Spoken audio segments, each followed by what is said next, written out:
अस्सलाम वालेकुम दोस्तों, मेरा नाम है शारिफ खान। अभी छोटी सी वीडियो क्लिप जो आपने देखी इंदौर के शीतला बाजार का है, जहां पर खुले तौर पर कुछ लोगों ने पोस्टर लगाकर मुसलमानों का बहिष्कार करना शुरू कर दिया है।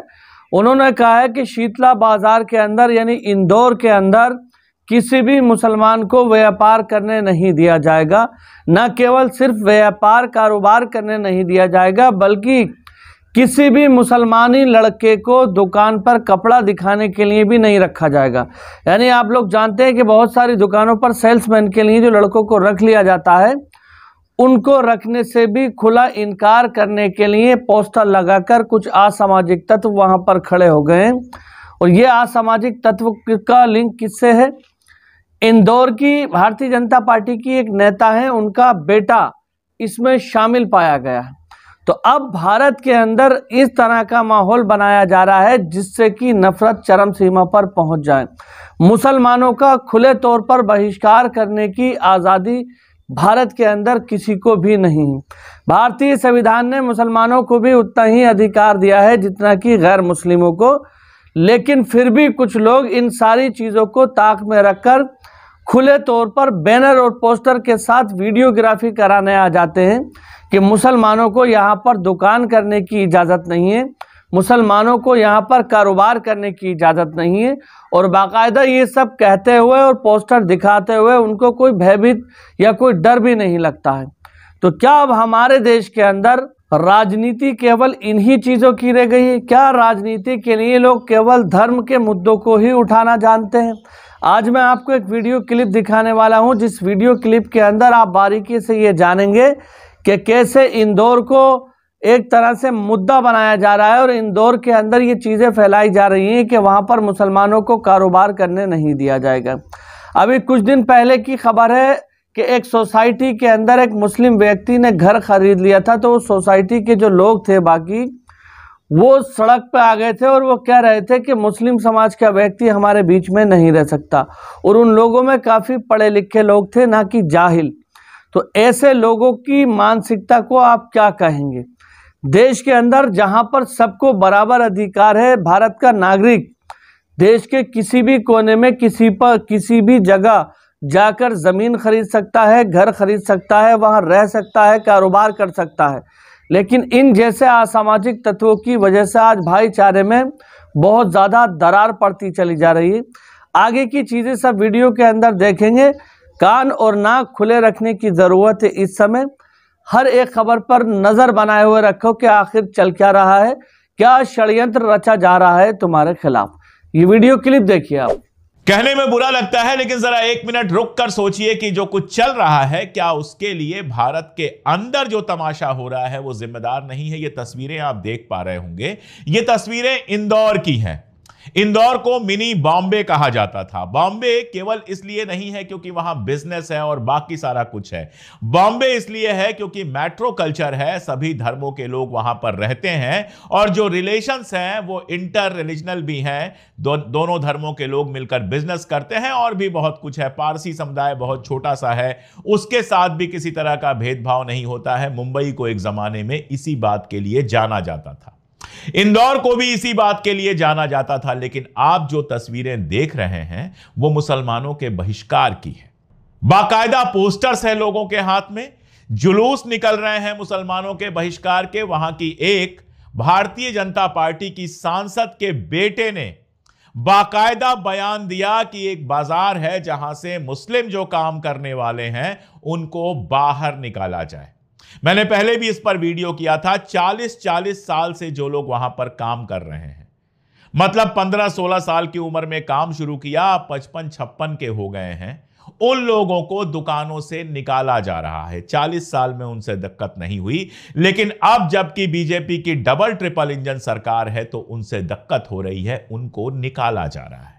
और ये तो एक एग्जाम्पल है। आपको याद होगा कि मेरठ में एक घर बन रहा था, एक सोसाइटी बन रही थी और उसमें यह आया कि केवल मुसलमानों को घर दिया जाएगा। उस पर तमाशा हो गया, कोर्ट में केस हो गया, जो बिल्डर था उसकी गिरफ्तारी की बात आ गई, क्या क्या हो गया। लेकिन थोड़ा पीछे जाइए, गुजरात से और बाकी जगहों से कितने किस्से हमने सुने हैं कि एक मुसलमान ने सोसाइटी में घर खरीद लिया और सारे लोग उस सोसाइटी के डॉक्टर, इंजीनियर, अफसर, पढ़े लिखे लोग, महिलाएं सड़क पे उतर गई कि हमारी सोसाइटी में कोई मुसलमान नहीं रह सकता है। तो अगर मुसलमानों ने अपने लिए एक सोसाइटी बनाने की बात की तो वो अपराध हो गया। लेकिन हिंदुओं की किसी कॉलोनी में अगर किसी एक मुसलमान ने घर ले लिया तो वो भी अपराध हो गया। उसके खिलाफ जुलूस निकलता है, उन पर कोई कार्रवाई नहीं होती है, सरकार बिल्कुल खामोश रहती है। इंदौर की घटना देखिए, मुसलमानों के बहिष्कार का नारा सीधे सीधे संविधान के खिलाफ है, लेकिन पुलिस हाथ पे हाथ रख के बैठी रहती है। दिग्विजय सिंह खुद गए थे इस मामले में हस्तक्षेप के लिए, उसके बावजूद पुलिस कोई कार्रवाई नहीं करती है। विधायक के बेटे के खिलाफ पुलिस क्या कार्रवाई करेगी, और खासतौर पे तब जब सरकार उन्हीं की है। विदेशों में जब मामला उठता है कि अल्पसंख्यकों के साथ भारत में भेदभाव हो रहा है, तब हमारे जो वहां पे प्रतिनिधि होते हैं बड़े ऊंचे ऊंचे स्वरों में कहते हैं कि हमारे यहां ऐसा कुछ नहीं होता। लेकिन यहां तो साफ साफ वो भेदभाव दिखाई देता है। कोई कश्मीरी छात्र पढ़ने आता है और किसी बहाने उसको मार दिया जाता है, हाथ पांव तोड़ दिए जाते हैं, कभी सर तोड़ दिया जाता है, घायल किया जाता है, हर तरीके से परेशान किया जाता है। गरबा होता है तो आदेश निकाला जाता है कि कोई मुसलमान जो है उसमें नहीं आ सकता है, और उसके बाद गरबे के अंदर मुसलमानों की वेशभूषा पहन के घटिया डांस किए जाते हैं, मजाक उड़ाया जाता है। कितने एग्जाम्पल दूं मैं, मणिपुर का देख लीजिए, छोड़ दीजिए थोड़ी देर तक मुसलमानों को।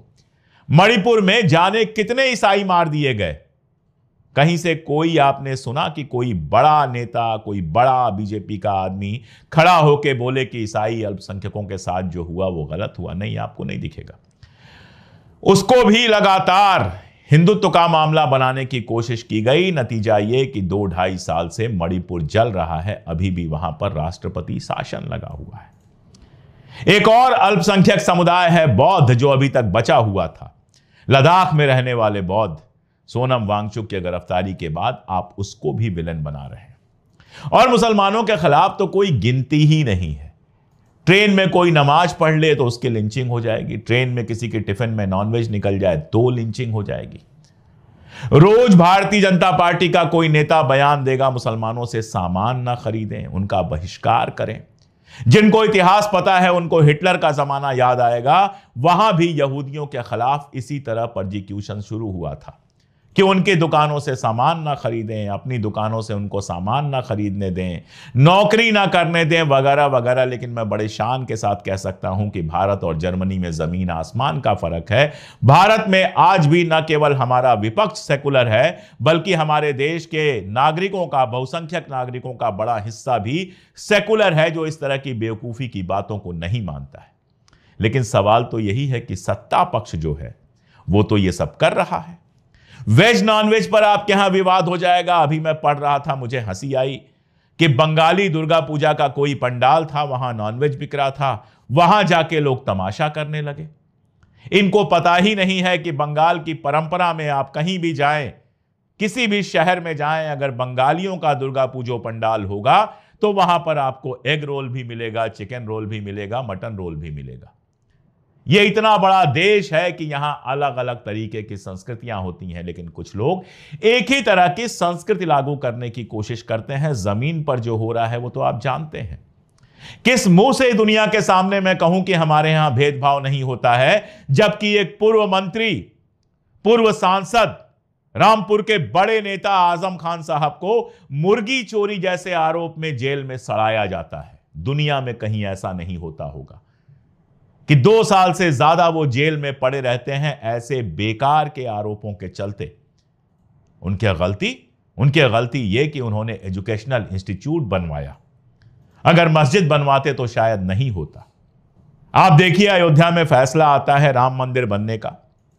चंद्रचूड़ साहब जो कह चुके हैं उस पर तो मैं क्या बात करूं। उस पर एक प्रोफेसर साहब ने कहा है, ला के बड़े विद्वान ने, कि इस पर तो सुप्रीम कोर्ट में रिव्यू पिटीशन लग सकती है उस पूरे फैसले पर, लेकिन अभी उसको छोड़ दीजिए। उस फैसले का एक और हिस्सा था जिसको सब लोग भूल चुके हैं, कि मुसलमानों को जमीन दी जाएगी मस्जिद बनाने के लिए। अभी बीच में एक आरटीआई से जानकारी यह लगी थी कि मुसलमानों को जो जमीन देने की बात की गई थी, जिन डिपार्टमेंट्स के पास जमीन है वो दे ही नहीं रहे हैं। तो मंदिर बन के तैयार हो गया, लेकिन मस्जिद का कहीं नामो निशान नहीं है, बावजूद इसके कि सुप्रीम कोर्ट का आदेश था।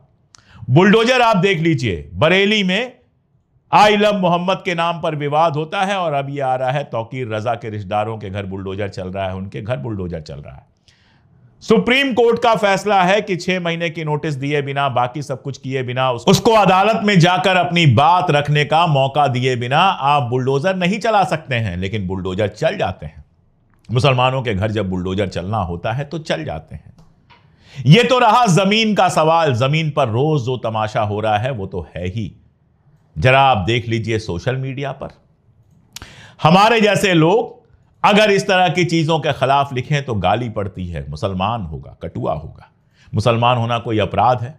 मैं एक हिंदू के घर पैदा हुआ इसलिए हिंदू हूं, अगर किसी मुसलमान के घर पैदा होता तो मुसलमान होता। ट्विटर पर अपने नाम के साथ आप अंग्रेजी में नाम लिखिए तो कोई आपको नहीं कहेगा आप ईसाई हैं, लेकिन अगर उर्दू में अपना नाम थोड़ा सा लिख दीजिए तो उसके बाद उर्दू भी मुसलमान हो गई। जिस भाषा में रघुपति सहाय, फिराक, गोरखपुरी जैसे शायर हुए हैं वो मुसलमानों की भाषा हो गई। राहुल गांधी को सीधे सीधे बीजेपी का प्रवक्ता बैठकर टीवी चैनल पर गोली मारने की धमकी देता है और इस देश में वो खबर नहीं बनती। और वो तो बीजेपी का प्रवक्ता है, उसके अलावा कितने ही बीजेपी के ट्राल्स राहुल गांधी के लिए इस तरह की बातें लिखते रहे हैं कि जो तुम्हारी दादी का हुआ, जो तुम्हारे बाप का हुआ, वही तुम्हारा भी हाल होगा। ये टेरर धमकियां सीधे सीधे सोशल मीडिया पे दी जाती हैं। गजा के बच्चों के मरने की खबर आती है और उसको जाकर लोग सेलिब्रेट करते हैं, मजा लेते हैं, खुश होते हैं। इंसान तो हो ही नहीं सकते, क्योंकि कोई इंसान किसी बच्चे के मरने पर खुश नहीं होता, लेकिन होते हैं। दिन रात ट्विटर पर बैठकर आई सपोर्ट इजराइल करते हैं, जबकि इजराइल से उनका कोई लेना देना नहीं है, यहूदियों से उनका कोई लेना देना नहीं है। अगर ये भक्त कभी जाएंगे इजराइल तो इनको भी उसी भेदभाव का सामना करना पड़ेगा जिस भेदभाव का सामना वहां बाकी लोग करते हैं। और इसके उलट पूरे मिडिल ईस्ट में हिंदुस्तानी भरे हुए हैं। ओमान में, दुबई में, सऊदी अरब में, कहां नहीं मिलेंगे आपको। छोटी से लेकर बड़ी नौकरियां कर रहे हैं और कभी इस तरह की कोई घटना सामने नहीं आती कि उनके साथ कोई परजिक्यूशन हो रहा हो, उनके साथ कोई भेदभाव हो रहा हो। लेकिन जाकर खड़े होंगे उस इजराइल के साथ जो दुनिया भर में विलन बना हुआ है, उसका साथ देते हुए गजा के लोगों की मौत का जश्न मनाएंगे, गजा के लोगों को गालियां देंगे, अरबों को गालियां देंगे। बहुत सारे तो ऐसे केस आए कि नौकरी कर रहे हैं दुबई में, मस्कट में, और मुसलमानों को गालियां दे रहे हैं। जिनकी रोटी खा रहे हैं, जिनका नमक खा रहे हैं, उनको गालियां दे रहे हैं। और आप ये बताइए कि सारी दुनिया जब ये देख रही है तो फिर आपका सम्मान कहां से करेगी? और यही नहीं रह गया है, जो विदेशों में रह रहे हैं, यूरोप में रह रहे हैं, शानदार जिंदगी जी रहे हैं, जिनको सारे सुख मिल रहे हैं मॉडर्न लाइफ के, वो यहां का जो तमाशा चल रहा है उसमें हिंदू राष्ट्र बनाने की बात करते हैं। जापान की वो महिला याद है ना? जापान में हम इसलिए सुरक्षित महसूस करते हैं क्योंकि मोदी जी हैं। अभी एनसीआरबी की रिपोर्ट जो भारत सरकार बनाती है, कोई कम्युनिस्ट या कोई वामपंथी नहीं बनाता है, कोई सोरोस भी नहीं बनाता है, भारत सरकार बनाती है एनसीआरबी की रिपोर्ट। वो बताती है कि देश में उत्तर प्रदेश, योगी आदित्यनाथ का उत्तर प्रदेश नंबर 1 है। किस मामले में? महिलाओं पर अत्याचार के मामले में। और जापान में बैठ के वो कहती हैं कि जापान में सुरक्षित है मोदी जी के लिए। यूपी की महिलाएं, मध्य प्रदेश की महिलाएं, बिहार की महिलाएं, गुजरात की महिलाएं मोदी जी सुरक्षित नहीं कर पाते हैं, जापान में बैठ के सुरक्षित कर देती हैं। वो जापान में बैठकर सुरक्षित कर देते हैं उनको। आप बताइए कोई जापानी अगर ये स्टेटमेंट पढ़ेगा तो उसको कैसा लगेगा कि रहते हमारे यहां हो, खाते हमारी हो और गा रहे हो मोदी जी की। यहां इतनी सुरक्षा मिली है, हमें उसका श्रेय देने की जगह मोदी जी को श्रेय दे रहे हो। कैसा लगेगा? क्या करेगा वो? क्या सोचेगा भारतीयों के बारे में? आप सोचिए कि जब कोई यूरोप का बंदा पढ़ता होगा इस तरह की खबरें, इस तरह की गालियां सोशल मीडिया पर, तो क्या इमेज बनती होगी। और उसके बाद रेपिस्ट की इमेज तो बनाई दी है हमने। कोई विदेशी महिला घूमने चले आए, उसके साथ जो व्यवहार होता है दुनिया देख रही है। तो आप जब इतनी नफरत करेंगे, आपके ट्रॉल, सत्ताधारी पार्टी के ट्रॉल्स जो हैं, उनके चाहने वाले जो हैं, वो दिन रात इतनी नफरत फैलाएंगे तो दुनिया में इज्जत कहां से मिलेगी? दुनिया में आपको अगर रेसिस्ट नहीं कहा जाएगा तो क्या कहा जाएगा? अगर आप अपने अल्पसंख्यकों के खिलाफ हमेशा घटिया हरकत करेंगे तो दुनिया के दूसरे देशों में जहां आपके लोग अल्पसंख्यक हैं उनकी आवाज उठाने का आपको कोई हक नहीं है। कल मैंने एक वीडियो पोस्ट किया था जो बांग्लादेश से आया था। वहां एक महिला कह रही है, शुभेंदु का नाम लेके कह रही है, शुभेंदु अधिकारी का नाम लेके कह रही है, बेसिकली वो बीजेपी के लोगों को कह रही है कि अपने यहां के लोगों की चिंता कर लो, हमारे लिए भौंकना बंद करो, बांग्लादेशी हिंदुओं के लिए भौंकना बंद करो, हम यहां के समाज के हिस्सा हैं। आपको बांग्लादेशी हिंदुओं की चिंता हो जाती है, झूठी खबरें चला देते हैं। पाकिस्तान के हिंदुओं की चिंता हो जाती है, दुनिया भर की चिंता हो जाती है। लेकिन जरा सोचिए कि आप अगर अपने अल्पसंख्यकों के साथ ऐसा गंदा व्यवहार कर रहे हैं, मुसलमानों के साथ, ईसाइयों के साथ, बौद्धों के साथ, सिखों के साथ, तो आप किस मुंह से दूसरे देशों में हिंदुओं के बारे में कोई सवाल उठा पाएंगे? जब आपने मुसलमानों को पाकिस्तानी, सिखों को खालिस्तानी, लद्दाखियों को चाइनीज बना दिया है, तो फिर दूसरे देशों में जो हिंदू रहते हैं वो कहां से सुरक्षित महसूस करेंगे? इस देश की इज्जत इसलिए थी क्योंकि यह देश सबको मिलाकर चलता था, अनेकता में एकता की बात करता था, हिंदू, मुस्लिम, सिख, ईसाई भारत में सब भाई भाई की बात करता था। उस इज्जत को मिट्टी में मिला दिया गया है। इसलिए दुनिया में डंका बज तो रहा है, लेकिन किसी मोदी का डंका नहीं बज रहा है, नफरत का डंका बज रहा है। भारत की सारी इमेज का सत्यानाश हो गया है और दुनिया डंका बजा के कह रही है कि यह देश जो है वो बलात्कारियों और हेटर्स का देश है, रेसिस्ट का देश है।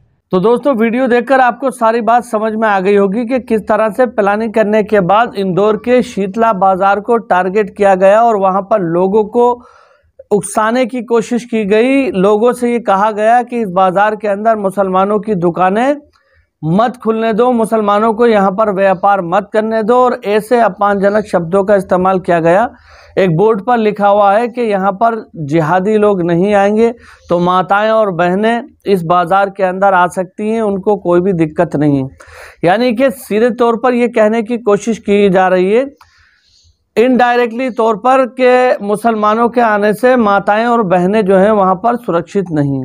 इतनी गलत मानसिकता रखने वाले लोग, इतनी अभद्र भाषा का प्रयोग करने वाले लोग अभी भी इंदौर के अंदर खुले घूम रहे हैं। क्या ऐसा होना चाहिए? आप लोग जानते हैं दोस्तों कि जहाँ पर बड़े बड़े मुस्लिम इलाके हैं, मुस्लिम एरिए हैं, वहाँ पर आपको सभी लोगों की दुकानें मिलेंगी, सभी के कारोबार मिलेंगे, और वहाँ पर महिला सुरक्षा भी आपको बहुत ज़्यादा देखने को मिलेगी। वो इस्लाम जो ये कहता है कि अपनी नज़र को नीचे रख के चलो, वो इस्लाम जो ये कहता है कि सभी महिलाओं की इज्जत करो, सम्मान करो, उस इस्लामिक लोगों को बदनाम करने की साजिश यहाँ पर चल रही है। आप लोगों ने यकीनन खबर पहले भी देख ली होगी शीतला बाजार की, इंदौर की, लेकिन अब तक अलग अलग जगहों से जो खबरें निकल के आई हैं, ये वीडियो उसका निचोड़ था और आप जान गए होंगे इस बात को। चाहे मेरठ हो, इंदौर हो, दिल्ली हो, डासना के मंदिर के महंत हो, और बहुत सारे ऐसे लोग हैं जहां पर लगातार इस तरह की वारदातें, इस तरह की खबरें वहां से सुनने को आ रही हैं। यति नरसिंहानंद सरस्वती को आप जानते होंगे कि यति नरसिंहानंद सरस्वती कितनी अभद्र भाषा का प्रयोग कर रहा है आजकल महिलाओं को लेकर। अभी इस वीडियो के बाद में एक और वीडियो लेकर के आऊँगा। उस वीडियो के अंदर यति नरसिंहानंद सरस्वती को नंदा भाई राजपूत ने बहुत ज़्यादा खदेड़ने का काम किया है। तो अगर आप हमारे चैनल पर पहली बार आए हैं और आपको इस तरह की वीडियो देखना पसंद है, तो हमारे चैनल को सब्सक्राइब करके बेल आइकन पर ऑल का बटन ज़रूर सेलेक्ट करें। मिलते हैं अगली वीडियो में, तब तक अपने भाई को इजाज़त दीजिए। खुदा हाफिज़, जय हिंद, जय भारत।